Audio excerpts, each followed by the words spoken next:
Hello and welcome back to my channel. On today's episode, I will be talking about the city of Cambridge.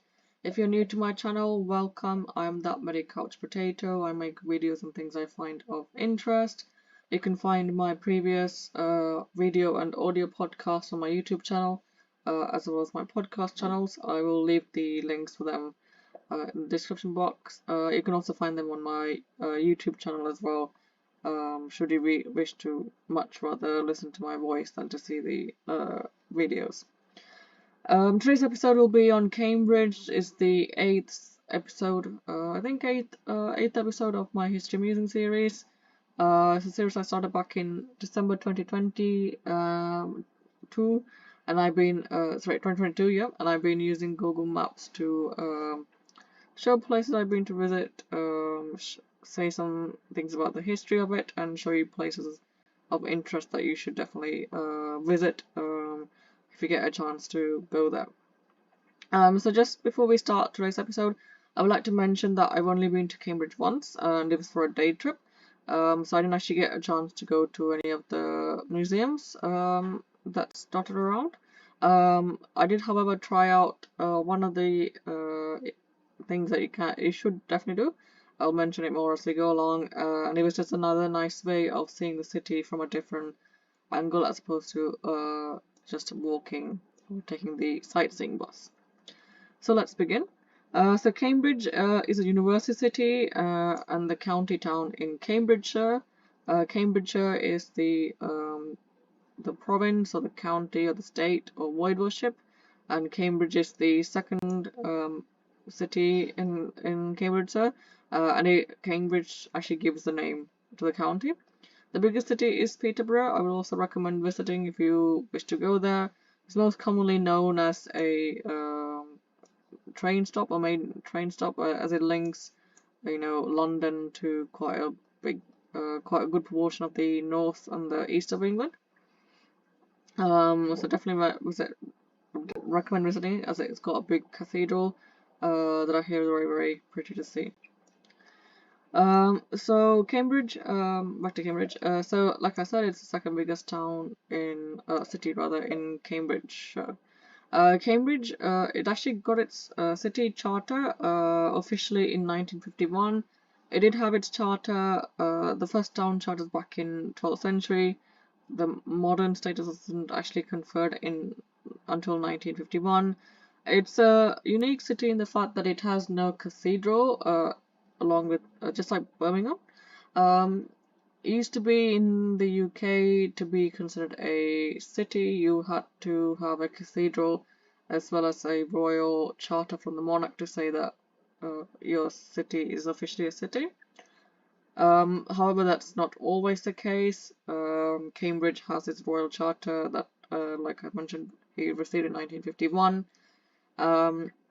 It doesn't have a cathedral. It has quite a lot of chapels, and these chapels are either their own church, or they belong to the university colleges rather.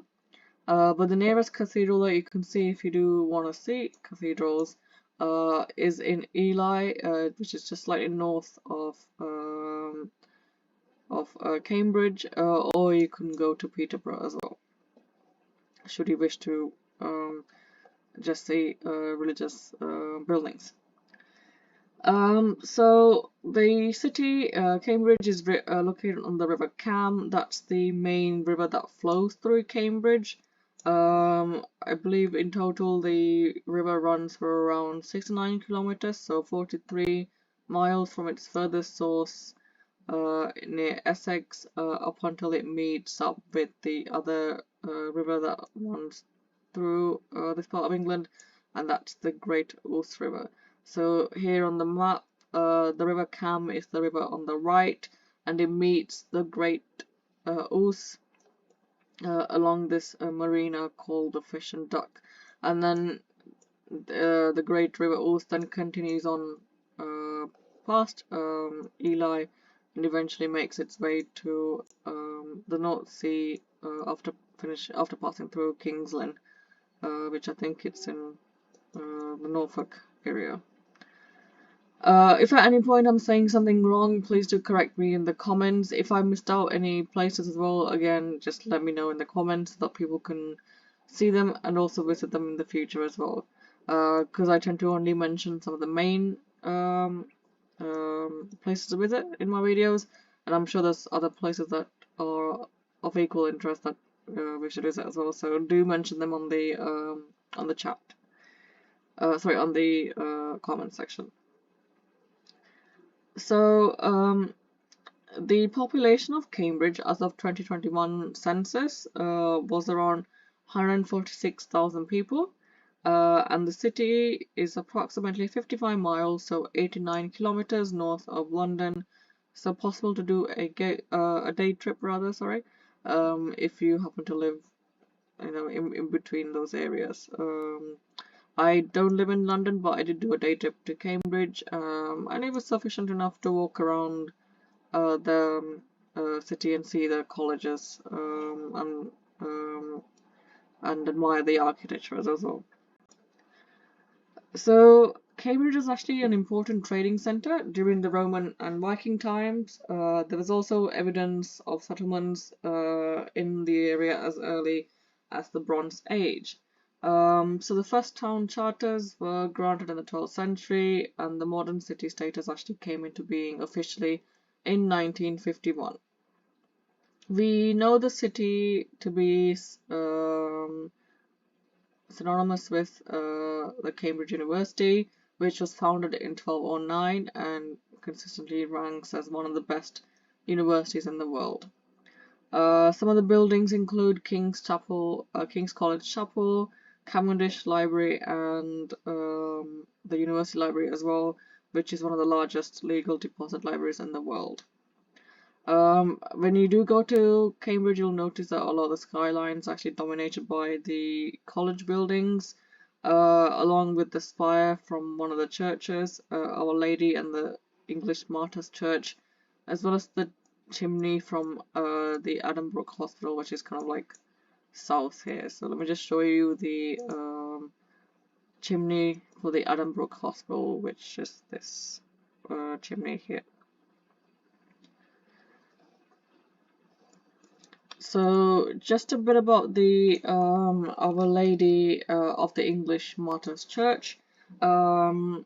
It's actually a Roman Catholic parish church, and it's a large Gothic revival church that was built between 1885 and 1890. So when it was opened, it actually saw a great rise in the number of Catholics in the parish. And this I believe was like one of the greatest gatherings of Catholics in Cambridge since the English Reformation. So actually during the World War II, an air raid did actually break the roof. I believe a 6-foot hole was made in the roof, and most of the windows were collapsed, were shattered, sorry, as well as the organ gallery is almost just damaged. And this has since been repaired, thankfully. And this chapel, or church rather, is one of the largest Catholic churches in the UK, and it's, like I said, it's in the Gothic Revival style, and it actually follows the traditional cruciform layout. It's quite a lot of different things to see. For example, the interior is actually constructed in Bath stone, which was the same stone that was used to build Bath Abbey. It's a limestone-based stone. Also includes casters and stone for the foundation and caster for the plinth, and then coombe down stone for the remainder of the church as well. The spire is actually the tallest tallest in Cambridge, and yeah, that's twice the tallest in Cambridge, and you can see it for quite a long distance, and it reaches 214 feet, so 65 miles, and can be seen for several miles. And the building now is actually Grade 1 listed. It used to be Grade 2, but it got upgraded to Grade 1 listed back in 2022. Um, they also have quite a few different choirs there as well. And you have the it's a semi-professional choir. They include former university choral scholars. You also have a second choir, the Schola Cantorum, that sings mostly in Latin, and there's also polyphony and Gregorian chants in the weekly solemn Latin Mass. I've heard Gregorian chants before, and they are very unique, so definitely worth a visit during the opening times to actually hear some of the music. This is the web page for the church. I will leave the links in my description box. And it'll tell you like when the parish mass times are, so if you wanted to go and sit through a mass, you can do so when it's open. So I just wanted to mention the church is one of the skyline as its skyline dominates the city. There's also more things to do in Cambridge as well, apart from just the chapels, but because the colleges all have their individual chapels, they're pretty much part of life in the college, even if they're not, and they still do services even if they're not always used as much as perhaps in the past. One of the famous other chapels in Cambridge is the King's College Chapel. So this particular chapel that you see from the outside here, it's considered to be one of the finest examples of the late perpendicular Gothic English architecture, and it features the largest fan vault in the world. So if you see the image here, this is the fan vault on the ceiling, and it's so called that because of the intricate fan design, and it looks a bit like the handheld fans that you see. And I believe this all is actually all stone made as well. Very cool and very fine craftsmanship, especially since back in those days when this was built, you didn't really have any heavy machinery like we do now to help with the making, and definitely help with attaching these fans to the ceiling. So the chapel was the passion project of King Henry VI. He was the king that started it. And the chapel was actually built in succession by the kings of England from 1446 to 1515.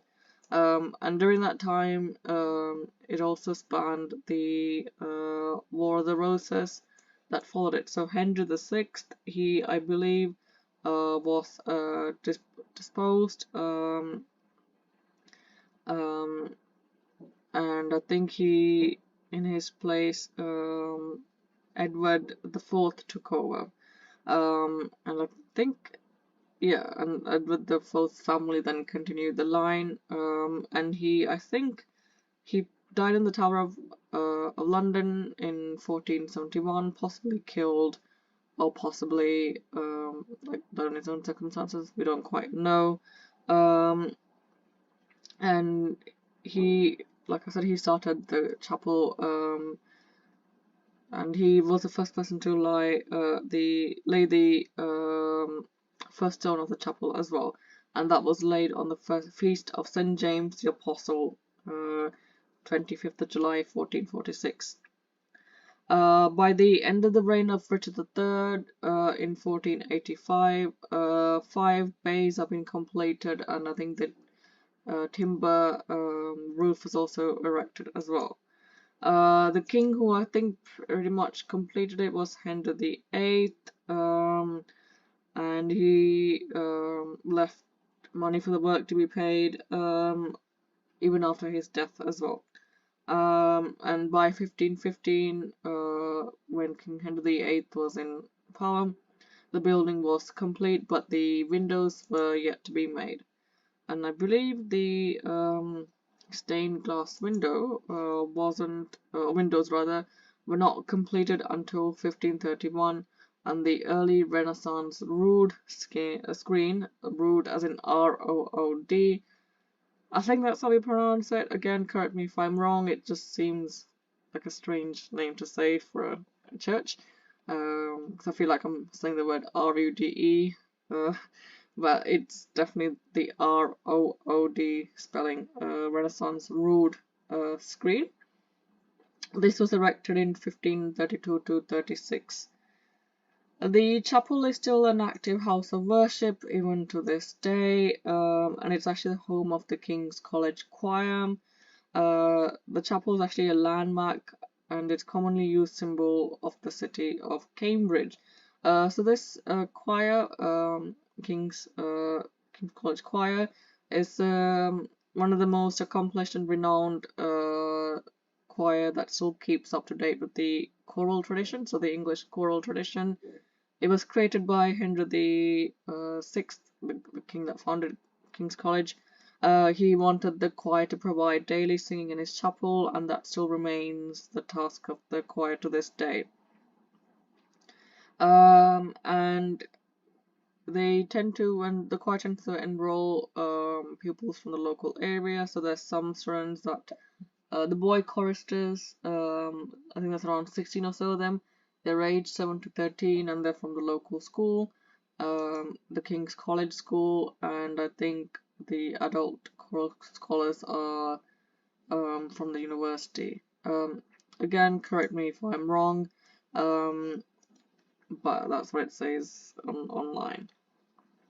You can actually hear recordings of the college choir if you wanted to do so. You can hear the musics during their time, so they got quite a few different things, different musical recitals that they do that you can listen to. So, for example, organ recitals, choir concerts, as well as other concerts played by different musicians as well.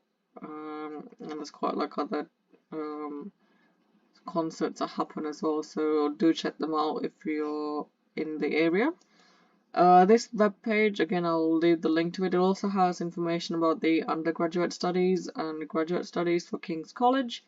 You can have a look at it if you want to. I'll mention more about what it takes to apply for Cambridge a bit as we go along.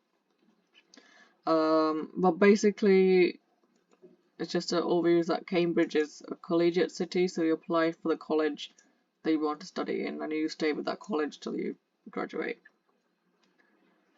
So back to the history of Cambridge. Cambridge, it's like I said, it's been known since prehistoric times to have people living in them. That included a 3,500 farmstead that was founded in Fitzwilliam College. I think that was kind of from the prehistoric times, possibly. Also, other archaeological evidence suggested that there were settlements from Iron Age as well, especially on the Castle Mound, which, let me see if I can find it on here. So the Castle Mound is actually quite a unique part of Cambridge. If I can actually find it on here, might have to Google it. In that fact that it has had quite a lot of history to it over the years. So, for example, the Romans actually built a small fort on this area called Duroli Ponte, and this was built in AD 70, this fort, and converted to civilian use some 50 years later, which also suggests that there was like widespread Roman use, and that is true. You can actually find more evidence of widespread Roman settlements along this castle mound, or castle hill rather, especially with regard to like farming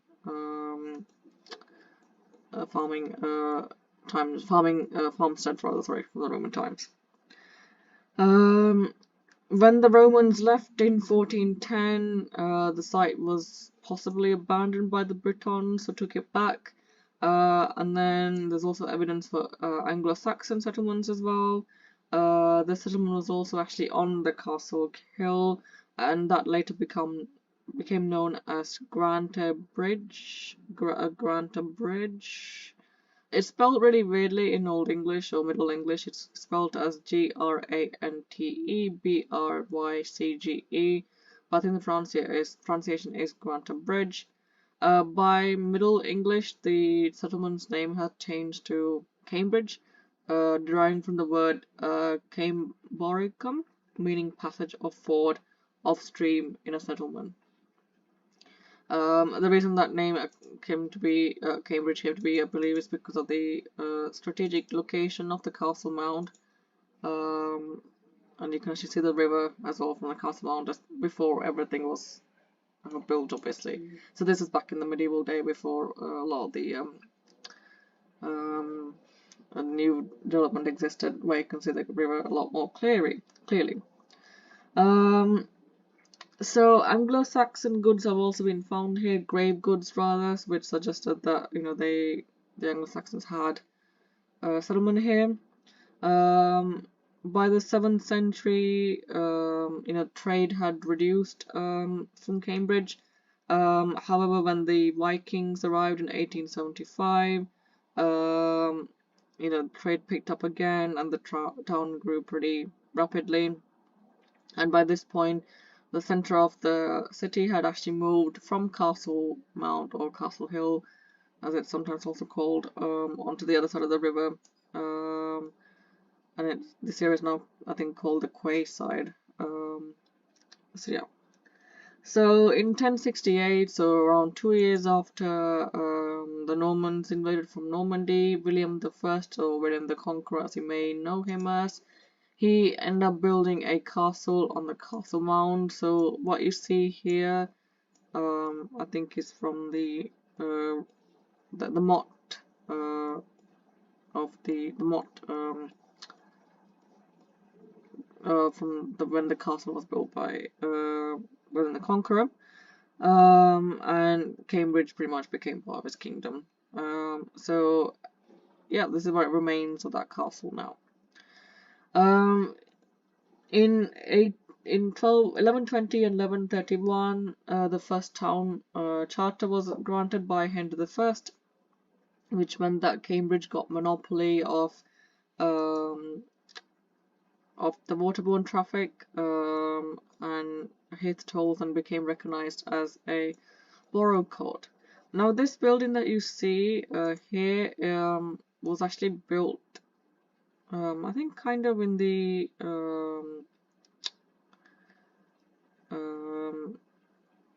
I can't remember, I think like 20th century, possibly 19th and 20th century. It's actually was used by the Cambridge Council as their headquarters before they moved elsewhere. So this building is very much new. So it doesn't actually belong to the university; belongs to the council, or it used to be part of their council estate. So in 1209, Cambridge University was founded by Oxford students who fled the hostility that they faced. So some of them got into trouble with the local Oxford population and ended up fleeing and came to Cambridge, as well as going to Reading and to Paris. And in Cambridge, they founded the university. Why Cambridge? By this point, Cambridge was kind of known to be a fairly intellectual area due to the monks that used to live in the various monasteries around the city. They, were collecting a lot of information and like gathering knowledge and improving the knowledge. So it made sense to have a university in an area that was already established with like a lot of knowledge learning. So it made sense to do so. So in the early modern history, so we're now in the 16th century. So over time, Cambridge was affected like a lot by the Black Death as well. Um, More colleges were actually introduced. So Gonville Hall, Trinity Hall, Corpus Christi, and Clare. The first college actually to be built was, I think, Fitzwilliam College. That was the one that was founded by the students that left Oxford. Again, I'll mention more about it as we're going about the university. But four new colleges, so Gonville, Trinity, Corpus Christi, and Clare Hall, were built to try and train new clergymen, because a lot of the Cambridge clergymen had died out, or a lot of the English clergymen rather had died out due to the Black Death that was passing. This was in the 1300s. 1400s saw the English chapel, the King's College Chapel rather, being built by Henry VI. And then 16th century saw a lot of like changes with regards to sanitation and fresh water. So the Hodson's conduit was built in the 1600s. Let me see if I can. I think is this one. Let me see if I can find it on the map here. Um, I think this was built to bring fresh water rather to the city. It's actually a water course that was built in 1610 to 1614 and is now a scheduled ancient monument.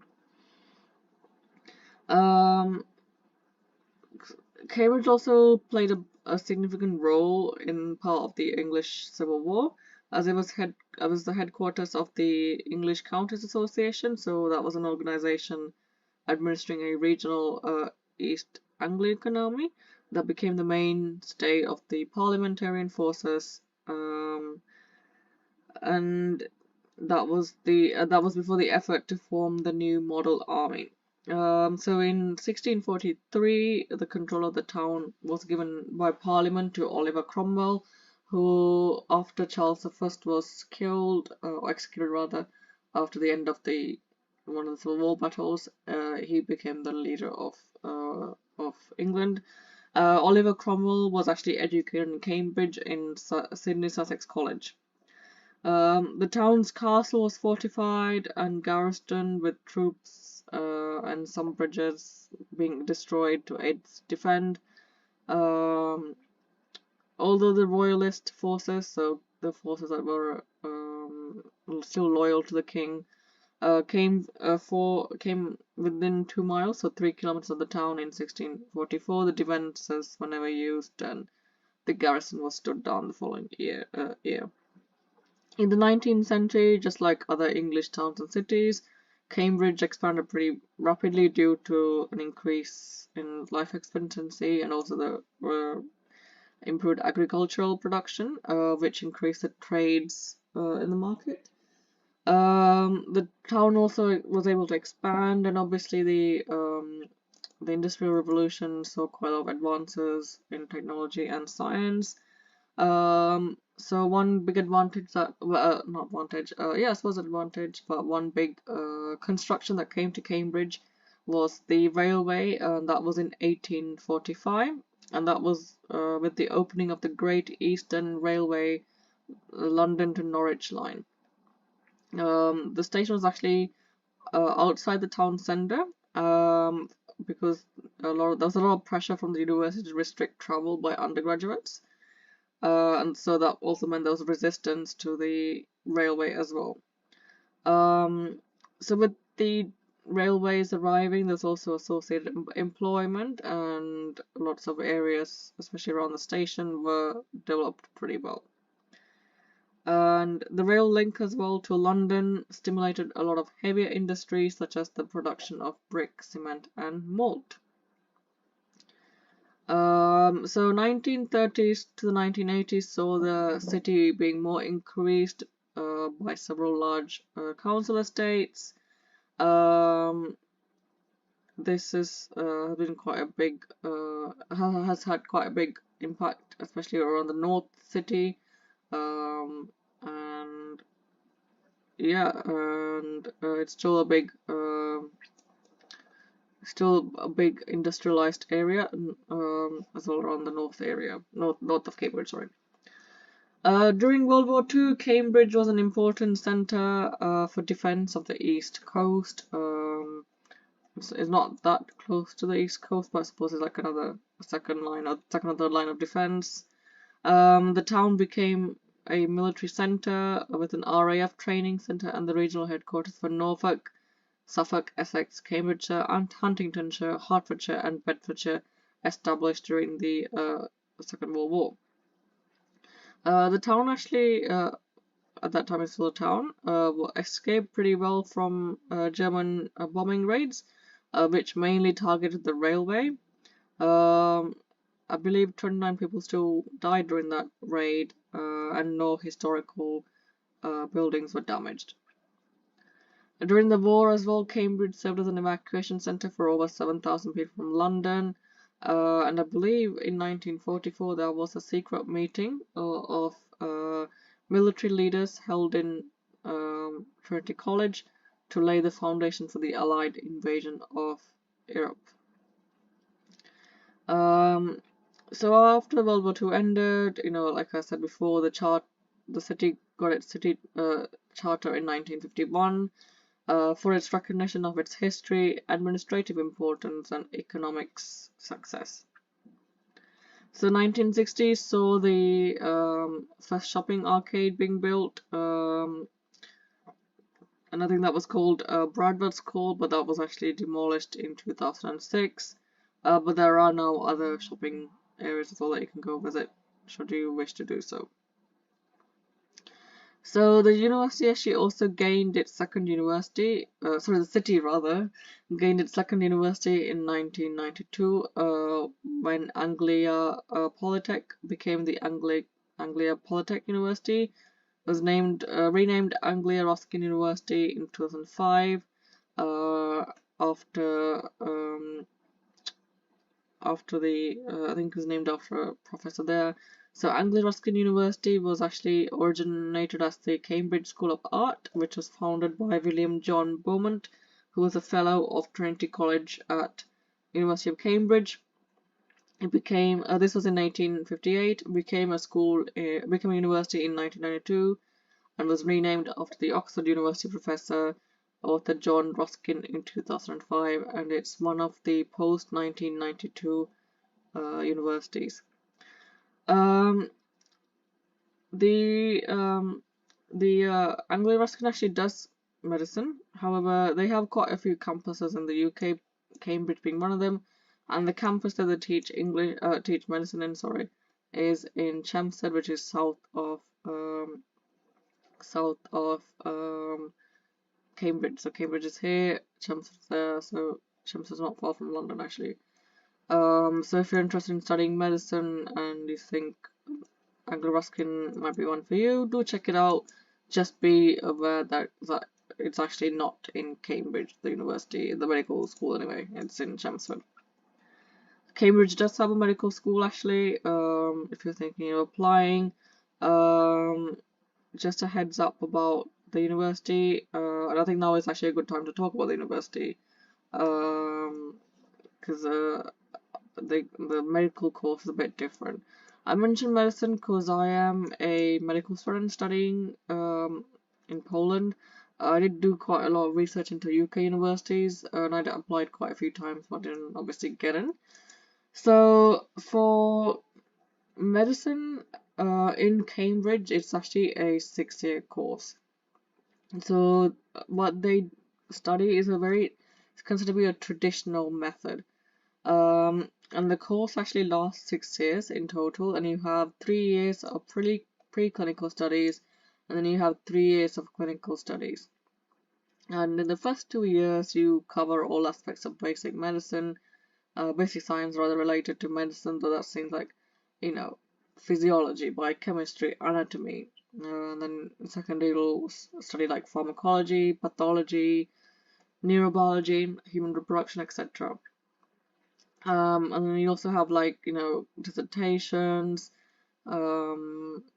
research labs that you will have to take as well, as well as like courses in Japanese, perhaps if you're allowed to do so, genetics and neuroscience.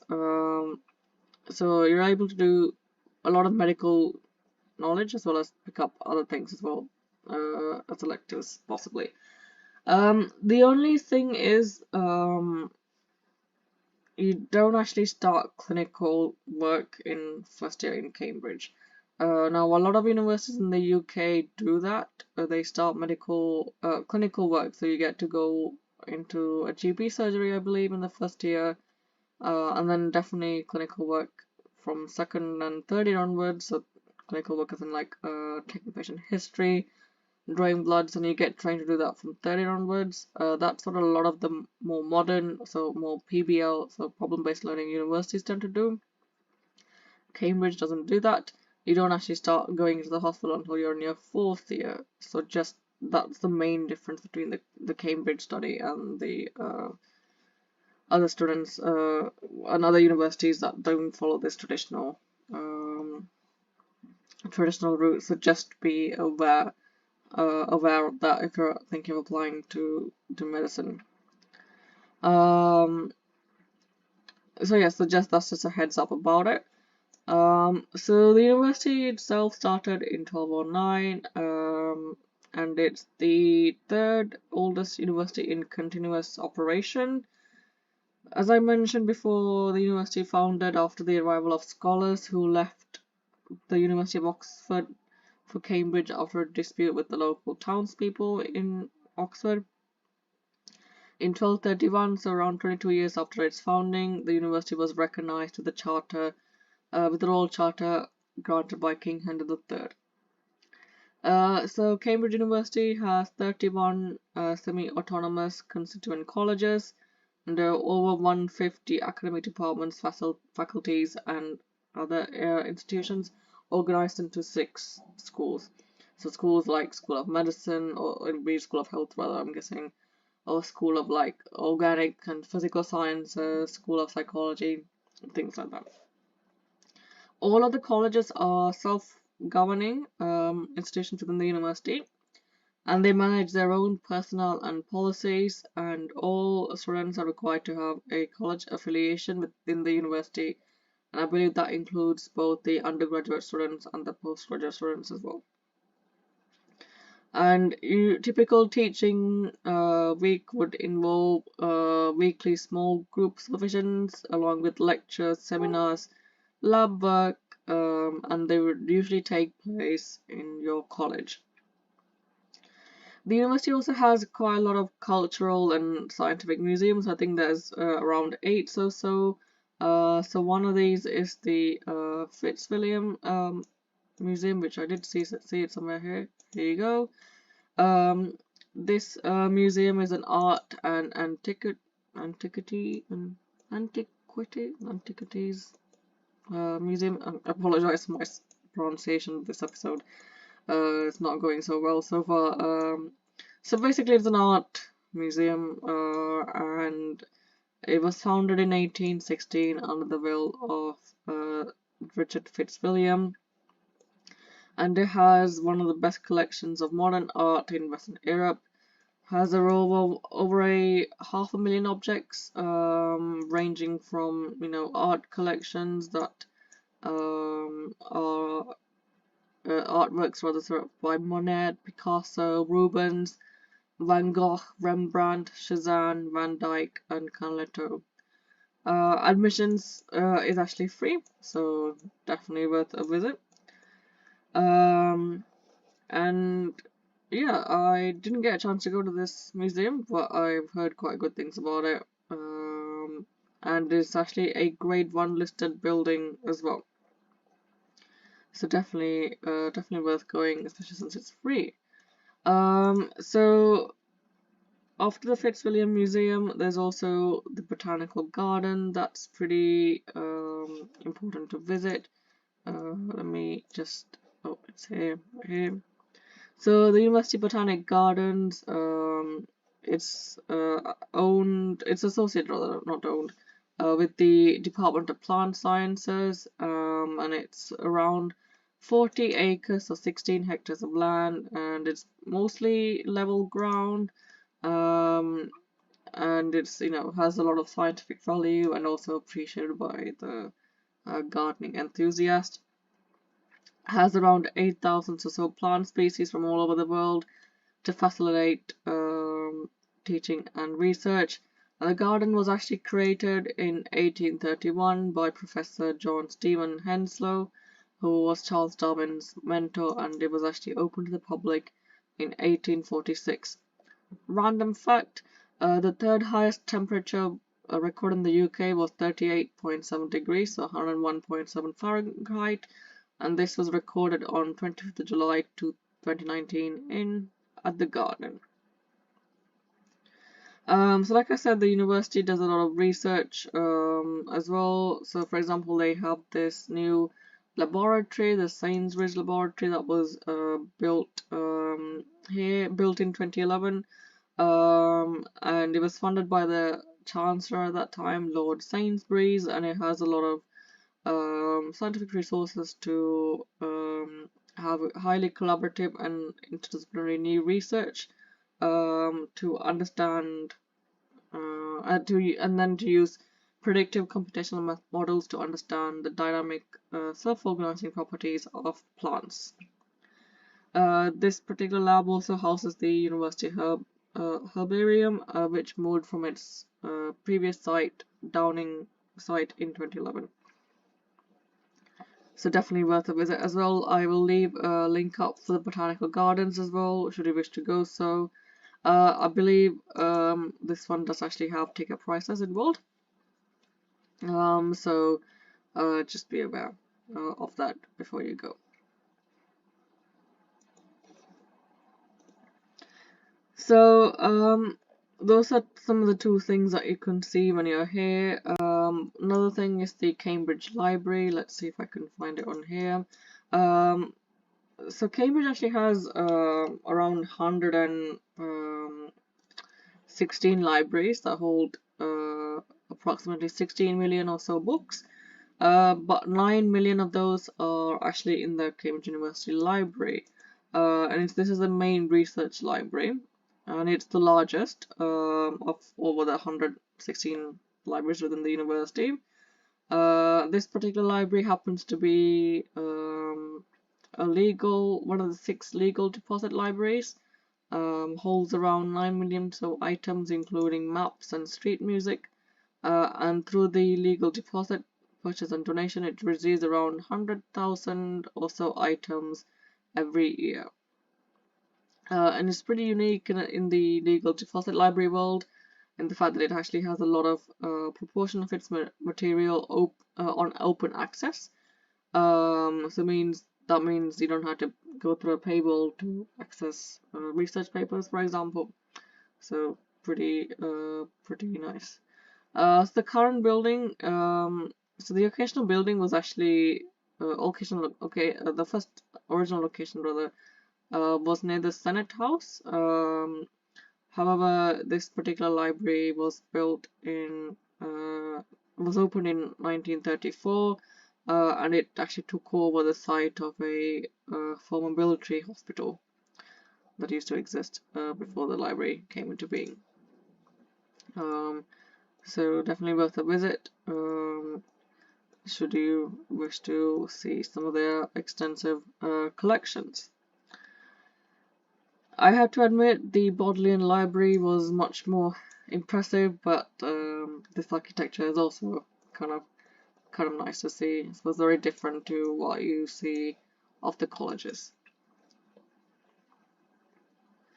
So I mentioned that the reason Cambridge was actually selected as a university was due to the scholarly reputation that was created largely in thanks to the intellectual reputation and academic contribution of the monks from the nearby Bishopric Church in Ely.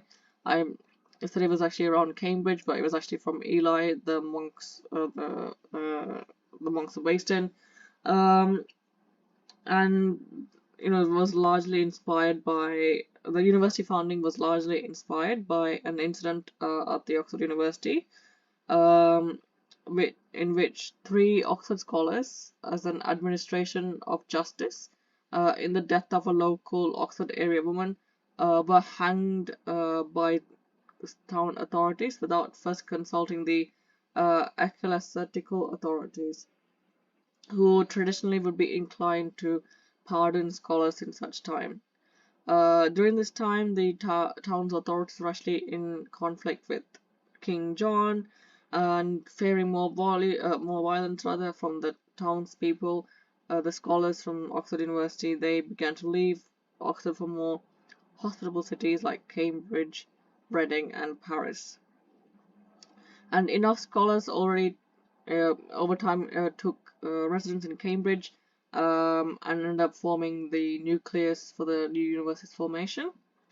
So by 1225, a chancellor was already established and appointed, and writs issued by King Henry III in 1231 established that rents in Cambridge were to be set secundum consuetudinem universitatis. And according to the customs of the university, and established a panel of 2 masters and 2 townsmen to determine these. So over time, a letter from the Pope Gregory the Ninth 2 years later, so in 1233, sorry, to the Chancellor and the Guild of the Scholars, granted the new university ius non trahi extra, or the right not to be drawn out, for 3 years, meaning that they could not be summoned to a court outside of the Diocese of Ely. So Cambridge was described as a studium generale in a letter from the Pope at that time, Nicholas IV, in 1290, and confirmed by Pope John 12, 13, 18 papal bull. Became common for Pope John 22 rather 13, 18 papal bull. It became common for researchers from other English medieval universities rather to visit Cambridge to study or give lectures. That's how they grew. So over time, a lot of colleges were formed, and I believe the first college to be formed in Cambridge was Peterhouse. Peterhouse. Let me just show you what it looks like. That was the first college to be formed in Cambridge. And yeah, so that's how it first started. So women's education in Cambridge wasn't really available until like the late 1800s. And this is pretty much the common deal, like worldwide, not to let women go for universities. The first colleges established for women were Girton College. Girton College right here, and this was founded by Emily Davis in 1869. Sorry, 1869. So this is what it looks like. So fairly modern building. As you can see, kind of a nice red brick architecture. I would say I like it. Nice college. And then you also had Newnham College.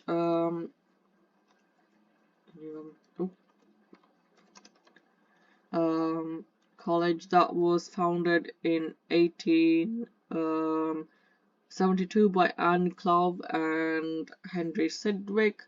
So this is what Newnham College looks like. Also very nice. Nice building. You can definitely see that it's a lot more modern than some of the other colleges. Even though it was built in 1800s, which was more than 100 years ago now. But still a nice campus to look at. And then another college that was open just for women was Hughes Home. That was founded in 1885 by Elizabeth Phillips Hughes, as the Cambridge Teaching College for Women. This is what it looks like. Again, a nice red brick architecture as well to the university. And then the fourth college that was founded, is it fourth now? 1, 2, yep. Fourth was the Murray Edwards College. That was actually a bit more recent rather. That was founded in 1954 by Rosemary Murray, and at that time it was actually called Newhall, I think. It's a lot more modern university. You can kind of see the 50s architecture coming out of it. Admittedly not as nice. Let me see if I can get a better street view. Doesn't look as nice as the other universities, but the fact that it was predominantly just for women, which is what the intention was. I think this is the university here. And then the more recent one to women's college to be created was the Lucy Cavendish College, and that was founded in 1965. And this is what this college looks like, so definitely a lot more newer of the universities than what you traditionally see in the more city centres. So this is actually this college also happens to be kind of away from the main city area as well. So prior to being permitted to take admission to the university in 1948, female students were actually only granted the right to take university exams beginning in the late 19th century. The women were allowed to study courses, take exams, and have exam results recorded as I'm sorry, dating back to 1881. However, I think they were not actually allowed to receive degrees from Cambridge. They were allowed to sit exams. They're not allowed to get degrees, which is really sad. But this changed in 1921 when women were allowed awarded diplomas and were conferred the title associated with the Bachelor of Arts program. However, since women were not quite admitted to the arts program, they were still excluded from the university's governance structure. And since the students had to belong to a college before they could graduate, and established colleges remain close to women, most women found that the admissions restricted to a few university colleges that have been established only for them. Darwin College, which is the first graduate college of the university, actually allowed both male and female students to matriculate from its inception in 1964, and actually elected a mixed fellowship. Undergraduate colleges, starting with Churchill, Clare, and King's College, began to admit women between 1932 and 1988. Amongst the women's colleges at the university, Girton began admitting male students in 1979, and Lucy Cavendish began admitting men in 2021. But the other female-only colleges have remained female-only colleges even to this day in 2023. So as a result of that, St Hilda's College, Oxford, actually ended its ban on male students in 2008, and Cambridge is the only university in the UK with female-only colleges, and these two colleges are Newham and Murray Edwards. Due to this, the 2019 to 2020 academic year, the university's male to female enrollment, including postgraduates, were near enough balanced, with at that time the student population being around 53% male to 47% female. So we've come a long way, but definitely still a bit of a way to go in getting equality. So this actually concludes my Cambridge University tour. I would like to say more, but I'm looking at the clock and this video is nearly hitting 55 minutes now. So I would like to draw this to a close and would like to say thank you for listening to my talk. I would like to actually invite you to visit Cambridge as well, and I will make sure to include all the places, all the links to the places that I've mentioned here before. Do check out Cambridge, even if it's just for the day. Feel free to walk around. There's obviously lots more things to do than what I've just mentioned. If you are a person who likes to go seeing churches, Cambridge has a lot of chapels and churches that I've not actually mentioned in here that you can definitely have a look at. If you're one for just wanting to visit the university for educational purposes, do check out their open days. Just be aware that you can only apply to one college for your application. You can do an open application on UCAS if you want to study undergraduate degree in Cambridge. And you can make an open application on UCAS, which means that whatever college has a space for your course, they can draw you to they can send you an invite for the interviews, and then hopefully you're successful. You'll start studying in whatever college you wish. So yeah, so that's it for my talk today. Thank you for listening, and I'll see you guys next time. Goodbye.